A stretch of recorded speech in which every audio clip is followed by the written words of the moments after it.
Retro is still in ruler of Crew's headquarters. Just, did you pick up armor or not? Yeah, still choosing, more or less. But I guess it is the freedom of choice, and I guess AI regards.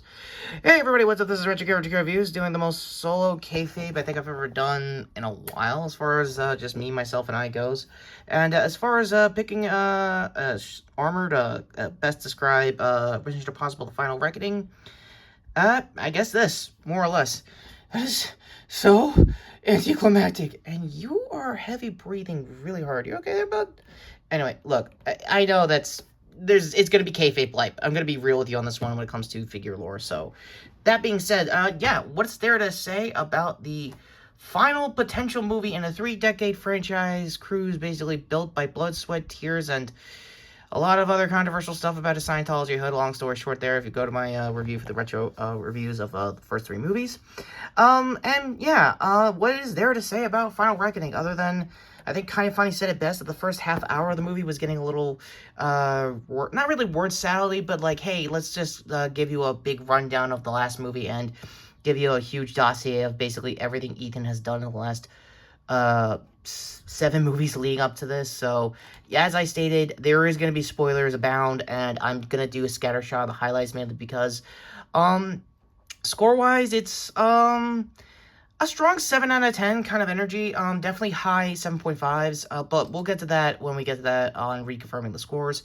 So, yeah, what is there to say about, Ethan this time around being the final, reckoning of his career as an MI agent, and, long story short, of basically begging the U.S. government to basically tell him that, hey, look, I know everything I've done these last 30-plus years is genuinely insane to talk about in public, let alone in a border meeting full of basically every intelligence agency in the country, but trust me, you literally need me.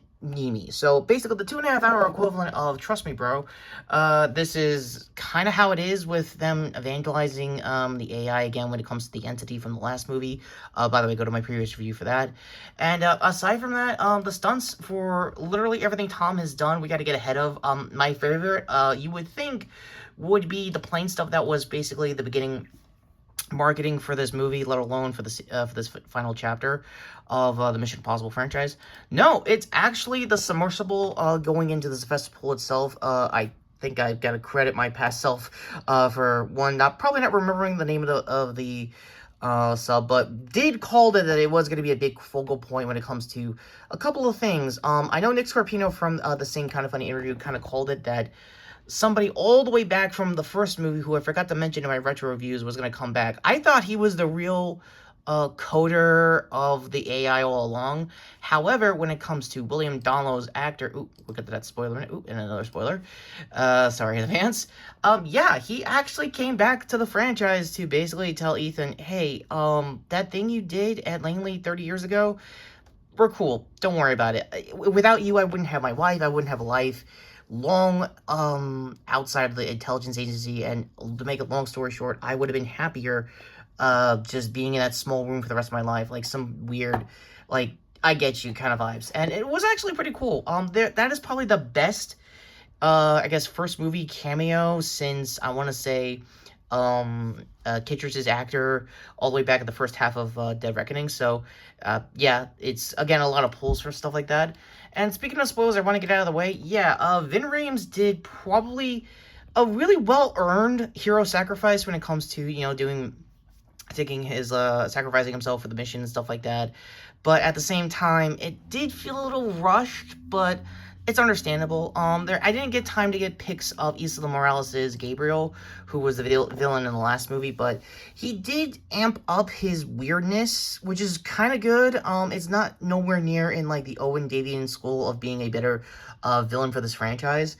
However, I do gotta say, for Palm Clementet's Paris, wow, this is the short, this is probably the skinniest image I had to blow up here. Yeah, her prison escape was actually not bad for what it is. It's the same kind of choreography we've seen all throughout the McQuarrie era of the franchise, and I don't know, I feel like the scene could have been a little more, I guess, interpersonal and stuff like that. They did pull the mask early on with that stunt of that action scene, so that's pretty cool.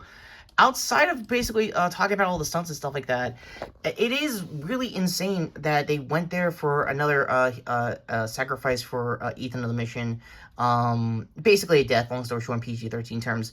And yeah, I thought Simon Pegg was going to be right up there with her, but nah, actually, it's the closest thing to subverting of expectations that this franchise can barely do, keep in mind. Let him lead the team for the back half of the movie so that he can get the new team getting it into South Africa for the finale. And yeah, long story short, for Haley Atwell here for Grace, she's a little bit better than she was in Dead Reckoning. They really emphasized her parlor trick, obviously just sleight of hand to basically be like the focal point for the climax. So again, we'll get to that when we get to that. So outside of all this, it's a strong Mission Impossible in of itself. It's just, again, there's a lot of lead up and a lot of build up of like how intense the AI entity has been in between these sequels to the point of nuclear war, and that is a little bit of a detriment. I will agree. It is shades of the closest thing to this franchise being political and being from the headlines nowadays. Again, historically throughout this franchise, even during the McQuarrie era, they kind of want to keep the politics out as long as they can. And unfortunately for Tom Cruise, Ethan Hunt going against literal AI that has been generating misinformation, making misinformation for basically all intelligence in between the movies. Yeah, it's kind of hard not to just agree that that is kind of what it is, and you kind of need to understand that that is the world as we see it today. So, again, keep in mind, this is the Mission Impossible franchise. There are still weird stunts. There are still weird gadgets, much like my software over here.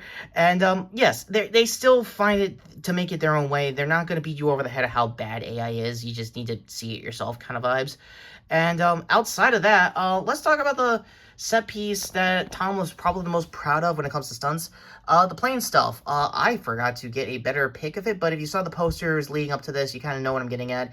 It is genuinely entertaining as in of itself. However, I do want to say the submersible in the Sylvester Pool was way more grittier, way more intense. Speaking of that entire subside, the cast is huge. I don't have time to talk about every single current day TV character actor that has been here, other than Nick Offerman, other than obviously Tillman from Severance. Didn't get around to watching Severance. My apologies in advance for that. But after this whole subplot of subplots, I might give it a chance as far as like his filmography goes. Outside of that, you get Katie O'Brien also from Love Lies Bleeding fame and that one episode of Mando Everybody Hates fame. Nobody cares. I love that season. Just get over it. Go to the cards if you like that.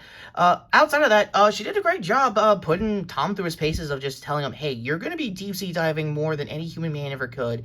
This is a next generation prototype, and it's literally on your ass if you break it. So as far as like the chemistry of that like subplot goes, I could kind of see Katie O'Brien being in an action vehicle with Tom down the road. Probably not this franchise anymore, but if anything else, I would love to see that if anything else. So outside of literally all that, yeah, the download of it all was absolutely impressive. Again, this is a franchise of subplots within subplots, and this is honestly a really good entry. I didn't think outside of Kitchers, like I said last time 2 years ago when I made this review for Dead Reckoning, that I had no clue that he was going to come back. I still thought he was going to be like the villain all along, or the guy that regretted making the source code for the entity. And with my focus being weird out of the way, I'm going to go ahead and try to wrap this up. Ultimately, I won't spoil how they won. It is a really good hat trick. Like, again, it does play into Grace's like sleight of hand. It plays into a lot of tech jargon, which is still weirdly a staple of the franchise, so I'm not really mad at that.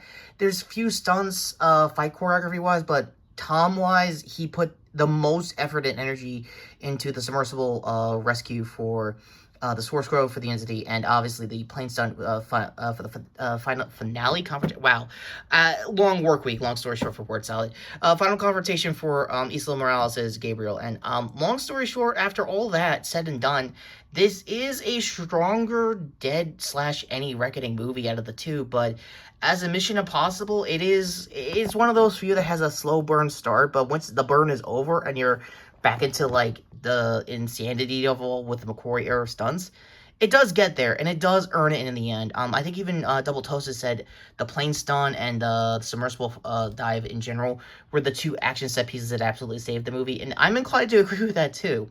So, yes, this is sadly going to be a 7.5 out of 10, but a well-earned 7.5 out of 10 for this movie. For the franchise as a whole, I would say high 8, 8.5. Again, I would have to do a ranking of the whole series, so sub to the channel if you guys want me to do that. Let me know in the comments as always. Oh, and speaking of my channel, yes, I did finally get around to doing pinned comments, so you can badger me all you like if I missed this wrong or I'm umming than usual, or my snap zoom, by the way, is focusing out my main figure. So, with that aside, what did you think of the Mission Impossible franchise? What did you think of Tom Cruise as a whole? Do you think he's crazy enough to keep this level of cinema as far as action goes alive without the MI franchise? As always, let me know down in the comments down below. And, yeah, go to the not chosen for this mission suits here for my shorts playlist, for my non-spoilers review, for Mission Impossible Final Reckoning, and go to this guy here who's totally gonna get his ass kicked by another rider kick. He'll come back.